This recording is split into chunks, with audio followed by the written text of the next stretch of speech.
Hi, మైసెల్ doctor Abhilash. ఈరోజు topic వచ్చేసి retinitis pigmentosa. ఈ రెటినైటిస్ పిగ్మెంటోసా అనేది ఒక జెనెటికల్ డిసార్డర్. అంటే మనం వంశపారంపరంగా చూస్తూ ఉంటాం. లైక్ మేనరికం పెళ్ళిళ్ళు అంటారు కదా, వాళ్ళలో మనం చూస్తూ ఉంటాం. జనరల్గా దీంట్లో ఏమవుతుందంటే కంటి భాగంలో ఇన్నర్ మోస్ట్ లేయర్ని రెటీనా అంటారు. అందులో ఒక లేయర్లో ఫోటో రిసెప్టర్ సెల్స్ అని ఉంటాయి. అవి 2 టైప్స్ ఉంటుంది. ఒకటేమో రాడ్స్ అంటారు, ఇంకోటేమో కోన్స్ అంటారు. ఈ రాడ్స్ వచ్చేసి నైట్ టైం ట్యూబ్ బాగా కనిపించడానికి మనకు ఉపయోగపడుతుంది. ఈ కోన్స్ వచ్చేసి కలర్ విజన్ అండ్ కాంట్రాస్ట్కి మనకు ఉపయోగపడుతుంది. ఈ రెటినైటిస్ పిగ్మెంటోసా పేషెంట్స్లో ఈ 2 సెల్స్ అంటే రాడ్స్, కోన్స్ 2 డ్యామేజ్ అయిపోతాయి. దానివల్ల వాళ్ళకి చూపు తగ్గుతుంది. ఈ రెటినైటిస్ పిగ్మెంటోసాలో ఫస్ట్ రాడ్స్ డ్యామేజ్ అవుతుంది. దానివల్ల వాళ్ళకి చీకటి వస్తుంది నైట్ టైం విజన్ తగ్గడం వల్ల.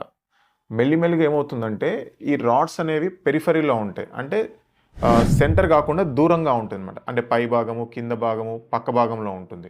ఈ రెటినైటిస్ పిగ్మెంటోసా అనేది ఒక డీజనరేటివ్ డిసీజ్. ఏజ్ పెరిగే కొద్దీ వీళ్ళకి సిమ్టమ్స్ కూడా పెరుగుతూ ఉంటుంది. మోస్ట్లీ 40 years లోపు వాళ్ళకి సిమ్టమ్స్ చాలా రేర్గా చూస్తుంటాం. ఆఫ్టర్ 40 years తర్వాతే చాలా వరకు సిమ్టమ్స్ బయటపడుతుంటుంది. ఈ రెటినైటిస్ పిగ్మెంటోసాలో ఫస్ట్ లక్షణం వచ్చేసి చీకటి. అంటే వాళ్ళకి ఈవినింగ్ 6 తర్వాత వాళ్ళకి చూపు అనేది చాలా మసగ్గా కనిపిస్తుంది. చెప్పాను కదా, రాడ్స్ ఫస్ట్ డ్యామేజ్ అవుతాయని. నెక్స్ట్ వచ్చేసి వాళ్ళకి పెరిఫరల్ విజన్ అనేది తగ్గిపోతుంది. అంటే నేను మిమ్మల్ని ఫోకస్ చేసినప్పుడు నా చుట్టూ ఉండే ఆబ్జెక్ట్స్ అనేవి నాకు కనిపించవు. అంటే ఒక ట్యూబులర్ విజన్ అంటారు. అంటే ఒక గొట్టంలో పెట్టి మనం చూస్తే ఏం కనిపిస్తుందో అంతే కనిపిస్తుంది. నా చుట్టూ నాకు ఇంకేం కనిపించదు.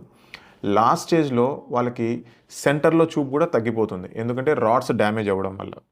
కొంతమందిలో మ్యాక్యులర్ ఎడిమా అంటారు. నరంలో వాపు వస్తుంది. అండ్ ఫోటోఫోబియా అంటే వెలుతురు చూస్తే చాలా ఇబ్బందికరంగా ఉంటుంది వాళ్ళకి. సాడ్ న్యూస్ ఏంటంటే ఈ రెటినైటిస్ పిగ్మెంటోసాకి కరెక్ట్ ట్రీట్మెంట్ అంటూ ఇంతవరకు లేదండి. దీనికి ఓన్లీ సపోర్టివ్ ట్రీట్మెంట్ మాత్రమే ఉంది. లైక్ ఒకవేళ మీకు మ్యాక్యులర్ ఎడిమా వస్తే దానికి ట్యాబ్లెట్స్, డ్రాప్స్ కానీ ఇంజెక్షన్స్తో దాన్ని తగ్గించవచ్చు. అలాగే మీకు సెంటర్లో చూపు అనేది చాలా తగ్గితే లో విజన్ ఎయిడ్స్ ద్వారా వాళ్ళకి డైలీ యాక్టివిటీస్కి ఇబ్బంది లేకోకుండా చేయొచ్చు. అలాగే ఒకవేళ వాళ్ళకి క్యాట్రాక్స్ వస్తే సేమ్ అందరిలాగే వాళ్ళు క్యాట్రాక్స్ అది చేసుకోవచ్చు. బట్ చూపు అనేది వాళ్ళలాగా ఉండదు.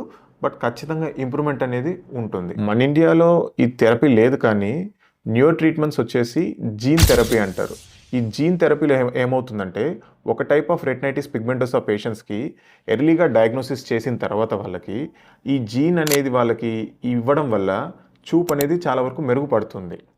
అండ్ ఇంకొక ట్రీట్మెంట్ వచ్చేసి ఆర్గస్ 2 ఇంప్లాంట్ అంటారు. టోటల్గా సెంటర్ చూపు పోయి ఓన్లీ వాళ్ళకి లైట్ ఒకటే చూసే వాళ్ళల్లో ఈ ఇంప్లాంట్ ద్వారా వాళ్ళకి బ్లాక్ అండ్ వైట్ ఆబ్జెక్ట్స్ని కనిపించేలాగా మనం చేయొచ్చు. బట్ ఇది ఇంకా ఇండియాలో ఇంప్లిమెంట్ చేయలేదు. కమింగ్ ఇయర్స్లో ఇది రావచ్చు. సో ఒకవేళ రెటినైటిస్ పిగ్మెంటోసా కనుక మీకు తెలిసిన వాళ్ళు ఎవరికైనా ఉంటే వాళ్ళని ఫస్ట్ ఇయర్లీ ఎగ్జామినేషన్ చేయించుకోమని చెప్పండి. వాటితో పాటు ఫ్యామిలీ కూడా టోటల్గా ఎగ్జామినేషన్ చేయించుకోండి.